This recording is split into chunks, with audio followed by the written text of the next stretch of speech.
রাজা কৃষ্ণচন্দ্র, আমি এসেছি রে। চোখ খুলে দেখ বাবা। কে কে কে আপনি? আমি স্বামী খটখটানন্দ। আমি জানতে পেরেছি তোর মনে সুখ নেই, তাই তো সেই সুদূর হিমালয় থেকে ছুটে এলাম। ও, আপনি কি করে জানলেন সাধু বাবা? ওরে পাগল ছেলের কথা শোনো। সন্তানের মনের কথা যদি জানতেই না পারি, তাহলে কিসের তপস্যা আর কিসের ধ্যান? কি জেনেছেন সাধু বাবা? 3 দিন ধরে মনে কোনো সুখ খুঁজে পাচ্ছি না, নানান রকম চিন্তায় জর্জরিত হয়ে রয়েছি। তার মধ্যে আজ 3 দিন হলো রানী বাপের বাড়ি গিয়ে রয়েছে। সুখ কি তোর একার? এই মায়ার সংসারে সুখ খুঁজে পাবি কি করে? তোর যে তপস্যার সময় হয়েছে বাবা। শোন, এই পাথরটা ধর। আমি যোগ বলে এই মন্ত্রপুত পাথর পেয়েছি। কাল পূর্ব দিকের নদীর পারে এই মন্ত্রপুত পাথর স্থাপন করবি। আমি চাই তুই নিজে এই পাথরের আরাধনা করিস। তাই ওইখানে এক কুটির বানিয়ে তুই একা থাকবি। একা? আর রানী? সংসারে দুঃখ ছাড়ার কিছুই নেই। তোর আসলে সুখ লুকিয়ে আছে ওই মন্ত্রপুত পাথরে। এই পাথর তোর মনে সুখ ফিরিয়ে আনবে আর এই গোটা রাজ্যে শান্তি বজায় রাখবে। ঠিক আছে বাবা।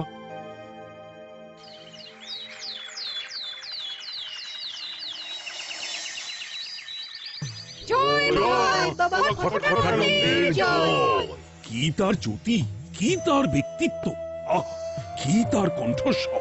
এই মন্ত্রপুত পাথর আমার এবং এই রাজ্যের সকলে সুখ শান্তি ফিরিয়ে আনবে। আজ থেকে আমি সাধু বাবার পরামর্শ মতন এখানেই থাকবো। তোমাদের যার যা যা বক্তব্য আমাকে এখানে এসেই বলবে। কোনো চিন্তা করবেন না মহারাজ, আমি সব সামলে নেব। আপনি নিষ্ঠা সহকারে সাধু বাবার আদেশ পালন করুন। মহারাজ, যার নামেই খট তার কথাই ভরসা করা কি ঠিক হবে? একটা সামান্য পাথর কি করে সুখ ফিরিয়ে আনবে মহারাজ? বিষয়টা কি খটখটানন্দের মতন খটকার নয়? এটা মোটেই সামান্য পাথর নয় গোপাল, এটা মন্ত্রপুত পাথর। আর এসব হচ্ছে বিশ্বাসের ব্যাপার। শুধু তোমার মতন ভাঁড় দিয়ে কি আর রাজ্য চলে? রাজ্য চালাতে গেলে ভক্তি, শ্রদ্ধা, আশীর্বাদও দরকার হয়। কি শাস্ত্রে বলে বিশ্বাসে মিলায় বস্তু তর্কে বহুদূর। কিন্তু মহারাজ, রাজ্যটাও তো চালাতে হবে। আপনি এখানে থাকলে রাজ্যের কি হবে মহারাজ? একবার ভেবে দেখুন, সাধু বাবা আসল না হয়ে নকলও তো হতে পারে। দেখো গোপাল, তোমার যদি মনে বিশ্বাস না থাকে তাহলে আমি বলবো তুমি আর এখানে এসো না। তবে সাধু বাবার নামে কোনো বাজে মন্তব্য আমি শুনবো না। আমি চাই না আমার এই অবিশ্বাসের কারণে আমার রাজ্যের কোনো ক্ষতি হোক। আর আমি এই রাজ্যের মন্ত্রী, আমি থাকতে তোমাকে রাজ্য নিয়ে বেশি ভাবতে হবে না। তুমি এখন যাও তো গোপাল, যাও। মহারাজকে আর বিরক্ত করো না। পাল না থাকলে এ রাজ্যের কিছুই এসে যাবে না। আমরা থাকতে নাকি ভাঁড় চালাবে রাজ্য?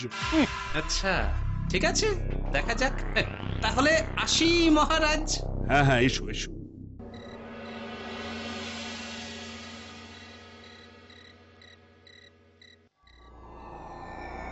মহারাজ, রানী, তুমি ফিরে এসেছো?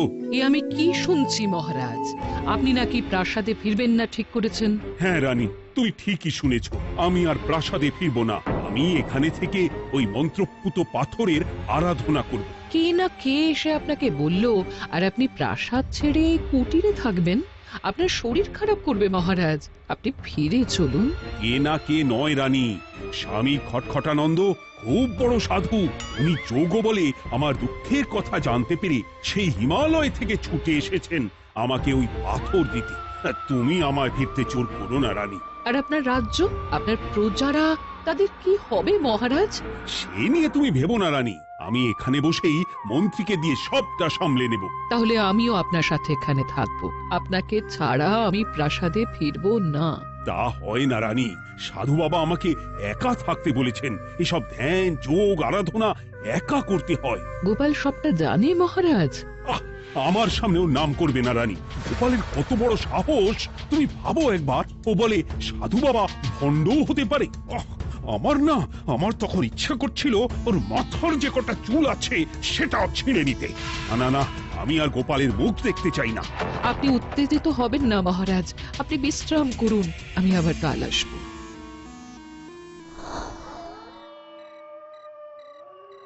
রাতের হাটেও সবজির যা দাম বেড়েছে, এরপর শুধু এক বেলা খেয়ে থাকতে হবে।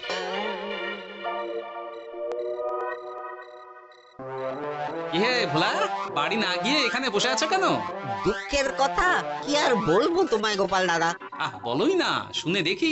সামনে বর্ষা আসছে, বাড়ির ছাদটাও মেরামত না করলেই নয়, কিন্তু আমার কাছে তো এখন এত টাকা নেই। তাই ওই গিন্নির সাথে পরামর্শ করে গেলাম মহারাজের কাছে সাহায্য চাইতে। থামলে কেন, পুরোটা বলো। কি আর বলবো গোপাল দাদা, মহারাজের উত্তর শুনে আমি তো অবাক। সবই তো বুঝলাম ভোলা, কিন্তু আমার যে কিছুই করার নেই। সাধু বাবা বলেছেন আজ থেকেই রাজ্যের সব সুখ দুঃখের দায়িত্ব ওই মন্ত্রপুত পাথরে। তুমি চিন্তা করো না, এক কাজ করো, তোমার সমস্যার কথা গিয়ে ওই মন্ত্রপুত পাথরের কাছে জানাও। আর তোমরাও আজ থেকে তোমাদের যা চাওয়া পাওয়া আছে সব গিয়ে ওই পাথরকে জানাবে।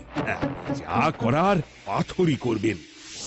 একবার যদি ওই সাধুকে হাতের কাছে পাই না, তাহলে ওই পাথর দিয়েই বেটার মাথা ফাটাবো। কিছু বললে গোপাল দাদা? না, কিছু বলিনি। যাও, তুমি বাড়ি যাও, চিন্তা করো না, দেখি কি করা যায়।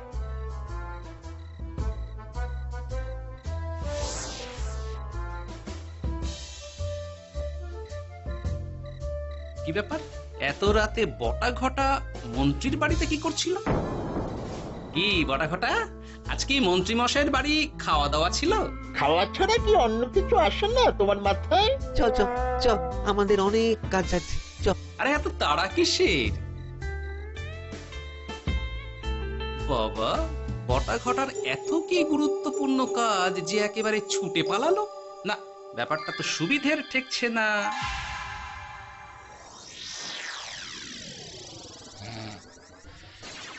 রাজা কৃষ্ণচন্দ্র, ওঠো বাবা, আমি এসেছি। সাধু বাবা, আপনি এসেছেন? কেমন আছিস বাবা? ভালো আছি বাবা, তবে মনে এখনো পুরোপুরি সুখ খুঁজে পাইনি। সুখ কি তোর একা? কি করে সুখ পাবি বাবা? এখনো তো তুই তোর সব আসক্তি থেকে মুক্ত হতে পারিসনি। আর কি কি করতে হবে আমায় বলে দিন বাবা।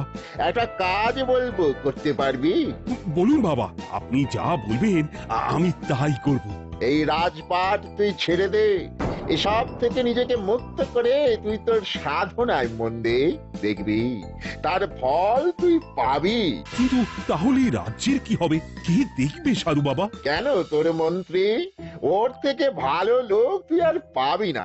ওই হচ্ছে তোর আসল শুভাকাঙ্ক্ষী, আমি যোগ বলে জানতে পেরেছি। আচ্ছা, তাই হবে। আর আর ওই গোপালটাকে যদি পারেন একটু সাহায্য করবেন বাবা। ওই তুচ্ছ গোপালকে নিয়ে তুই চিন্তিত হোস না, ওরে বুড়ি মন্ত্রী মশাই ফাটাবে। তুই যা, ঘুমো।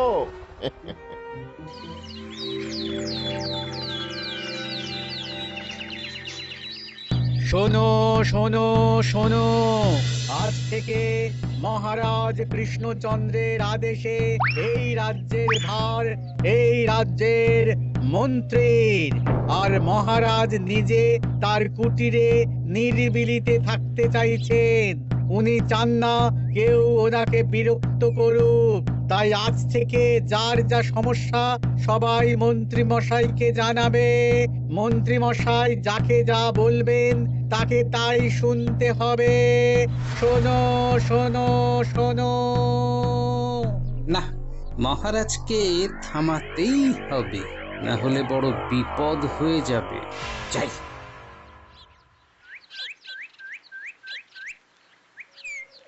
মহারাজ, এই ভুল আপনি করবেন না।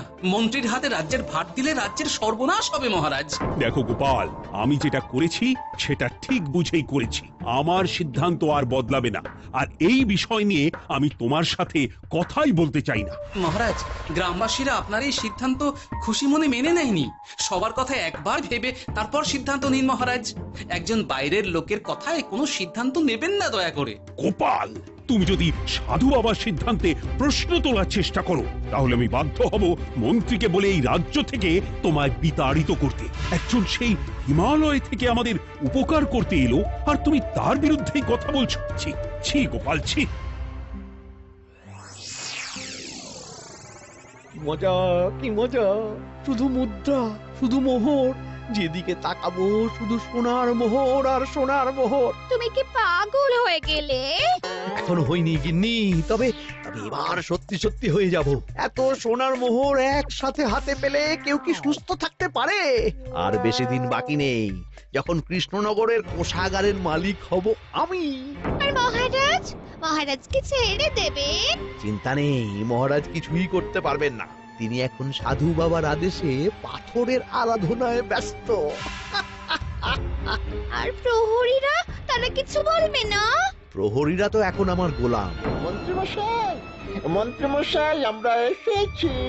ওই তো ওরা চলে এসেছে। ওরা কি করবে? ওরাই তো কোষাগার লুট করতে আমায় সাহায্য করবে। রাজ কোষাগার হবে শুধু আমার, আমার, আমার।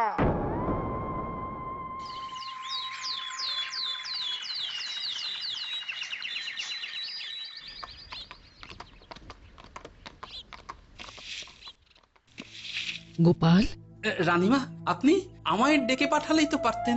রাজ্যটার যে কি হবে গোপাল?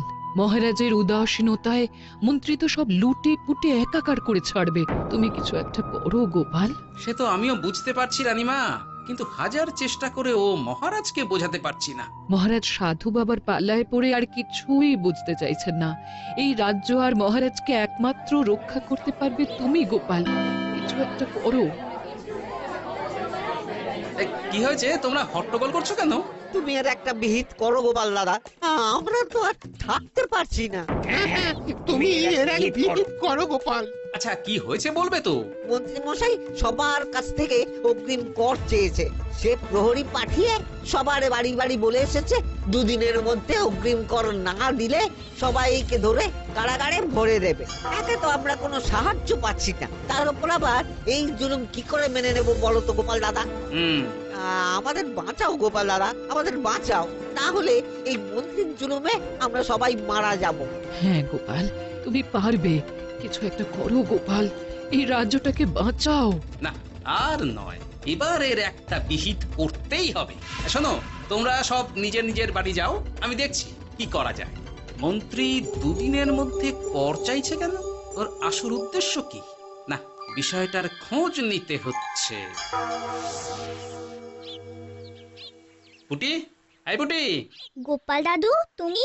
শোন, একটা কাজ আছে বুঝলি, বটা ঘটার উপর নজর রাখতে হবে। পারবি তো? হ্যাঁ হ্যাঁ দাদু, এটা আর কি এমন কাজ? এই তোর হাতে ওটা কি রে? ও এটা পুতুল, বাবা এনে দিয়েছে। পাথরটা খুব চেনা চেনা লাগছে, কোথায় যেন দেখেছি। কোথায়? রে, সাধু বাবার দেওয়া পাথর। আর এটা একই পাথর মনে হচ্ছে। এই তোর বাবা এটা কোথায় পেয়েছে রে? তা তো জানি না, তবে শুনেছি পাশের গ্রামে। বাহ, পাথরগুলো দেখতে তো খুব সুন্দর। এই সব পাথর তোমার? আজ্ঞে হ্যাঁ, আমি এই পাথরের মূর্তি বানাই। এই পাথর কি তুমি বিক্রি করো? না না, শুধু পাথর তো বিক্রি করি না। এটা কি? ও, ওটা আমি আমার সব পাথরের একটা চিহ্ন দিয়ে রাখি। এতে বোঝা যায় যে এই পাথরের মূর্তি আমার তৈরি। বাহ, চমৎকার কাজ করেছো। তোমাকে যে কি বলে ধন্যবাদ দেব তুমি জানো না। কৃষ্ণনগরের কত বড় উপকার তুমি করলে। গোপাল দাদু, ও গোপাল দাদু, গোপাল দাদু, গোপাল দাদু। কি ব্যাপার, এত সকাল সকাল? ভালো খবর এনেছিস মনে হচ্ছে। শুধু ভালো নয় দাদু, একেবারে গরম খবর। দাদু, রহস্য আমরা ফাঁস করে ফেলেছি দাদু। বলিস কি রে? শুনি শুনি। কাল রাতে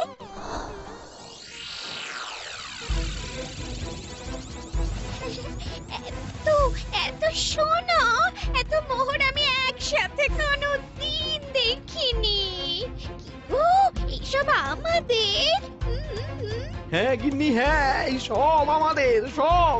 ওরে বাবা, আমার তো বিশ্বাসই হচ্ছে না, ভাবলেই গায়ে কাঁটা দিচ্ছে। রে বটা, আজ সাধু সেজে মহারাজের কাছে গেছিলি?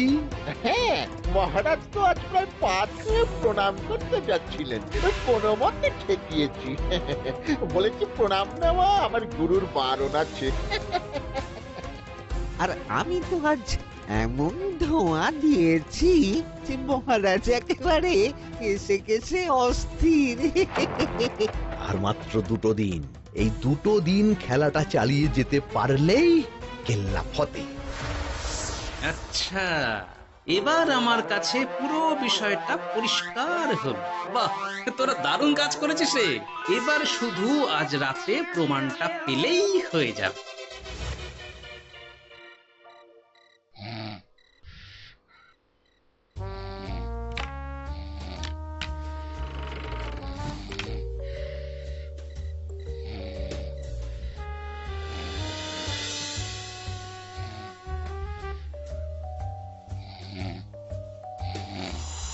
এই তো একে একে 2 মিলে যাচ্ছে।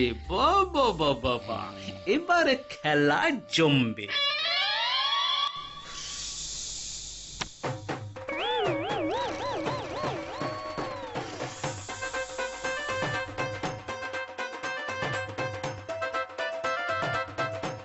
এই ঘটা ঘটা রে, এই ঘরে এত ধোঁয়া এলো কি করে রে?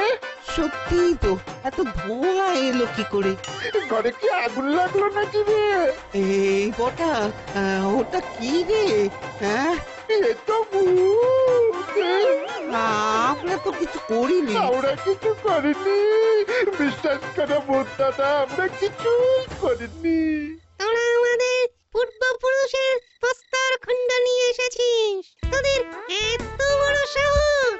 আজ আমরা তোদের ঘাড় মটকাবো। আমরা কোনো খণ্ডমন্ড নিইনি ভূত দাদা। এই কথা, তুই কি ওনাদের কোনো খণ্ড এনেছিস? না না না না না, আমি তো অমন কিছু আনিনি। আমার মনে হয় ওই আপনাদের কোথাও একটা ভুল হচ্ছে। মহারাজকে ওই পাথর তোরা কোথা থেকে এনে দিয়েছিস? ওটাই আমাদের প্রস্তর খণ্ড, আমাদের 5 পুরুষের সম্পত্তি। ওটা তো আমরা পাশের গ্রামে এক মূর্তি কারিগরের থেকে চুরি করে এনেছি। আপনারা যান না, যান, ওই কারিগরের কাছে ওরকম অনেক পাথর আছে। আমাদের ওটাই চাই। ও বাবা, উনি আবার কে? আমাদের দাদু, 3য় পুরুষ। ও দাদু, এই ছুরি ভূত দাদু, ওটা আনতে গেলে না মন্ত্রী মশাই আমাদের খুব মারবে। খা, ওদের মুন্ডু চিবিয়ে খা। না না, ওরকম করবেন না দাদু ভূত, তাতে আমাদের খুব লাগবে। তাহলে বল, মন্ত্রীর আসল উদ্দেশ্য কি? 2 দিন পর ও কি করবে? 2 দিন পরে মন্ত্রী মশাই কোষাগার লুট করে রাজ্য থেকে পালাবেন। এবার আমাদের ছেড়ে দিন দাদু ভূত। তোদের ছাড়তে পারি একটাই শর্তে। বলুন বলুন।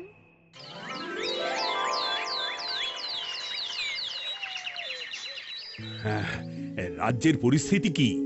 প্রজারা সবাই ভালো আছে তো? হ্যাঁ মহারাজ, সেসব নিয়ে আপনি একদম চিন্তা করবেন না। বাবা, আপনি এসেছেন? হরে কৃষ্ণচন্দ্র, একটা কথা তোকে না বলে আর থাকতে পারলাম না। এটা আবার কে রে? বলুন বাবা। এই মন্ত্রীকে এই রাজ্যের দায়িত্ব দিতে বলে আমি বড় ভুল করেছিলাম। আসলে এই মন্ত্রী হচ্ছে চোর, ও তোর কোষাগার ফাঁকা করে পালাবার মতলব করেছে। কি বলছেন বাবা? মন্ত্রী, উনি যা বলছেন সব সত্যি? না না মহারাজ, এই বটা কি হচ্ছে কি? বটা? তুমি সাধু বাবাকে বটা বলে ডাকছো কেন? আমি বলি কি বাবা, এই মন্ত্রীকে তুই শুলে দে। বটা, তুই থামবি? আমার খেয়ে আমায় ছুরি মারা? ওর কথা আপনি বিশ্বাস করবেন না মহারাজ, ও সাধু নয়, ও ভণ্ড। মানেটা কি? মন্ত্রী মশাই ঠিকই বলছেন মহারাজ, ও সাধু নয়, ও কৃষ্ণনগরের বটা। এসব আপনার আদরের মন্ত্রীর কাজ মহারাজ। মন্ত্রী আপনার রাজ্য লুট করার মতলব করেছে, তাই বটাকে সাধু সাজিয়ে আপনার মন জয় করে প্রথমে আপনাকে প্রাসাদ থেকে তাড়িয়েছে, তারপর রাজ্যপাট নিজের হাতে নিয়ে কোষাগার হাতিয়েছে। আর এই পাথর কিসের গোপাল? পাথর? পাথর এই কারিগরের মহারাজ। উনি পাশের গ্রামে এই পাথর দিয়ে মূর্তি গড়েন। মন্ত্রী বটাকে দিয়ে এই পাথর চুরি করিয়েছে।